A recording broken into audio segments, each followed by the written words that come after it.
Hi guys, welcome back to our channel. So నేను ఇప్పుడే dear Uma movie చూడడం జరిగింది. ఈ డియర్ ఉమా మూవీ ఎలా ఉందంటే మరో ఇష్క్ మూవీ లెక్క ఉందని చెప్పుకోవచ్చు అనమాట. సో ఆషిక్ మూవీస్ ఉంటాయి కదా, Ashiq 1, Ashiq 2. So hero song పాడుతూ ఉంటాడు, హీరోయిన్ ఏమో తనకు సపోర్ట్ చేస్తూ ఉంటుంది అనమాట. సో ఆ విధంగా అయితే ఉందని చెప్పుకోవచ్చు. దీంట్లో హీరోయిన్ ఒక డాక్టర్ అని చెప్పుకోవచ్చు. సో డాక్టర్ చదవడానికి వాళ్ళ నాన్న పంపిస్తారు.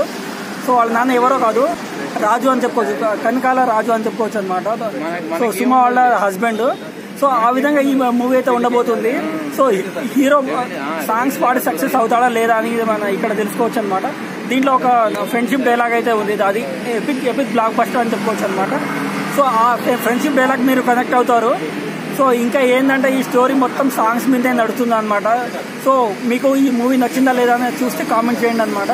నాకైతే అబోవ్ యావరేజ్ అయితే అనిపించింది. ఇలాంటి మూవీస్, కొత్త రొటీన్ మూవీస్ చాలా చూసి ఉన్నాం. సో అందుకే ఈ మూవీ నాకు అంతగా నచ్చలేదని చెప్పుకోవచ్చు అనమాట.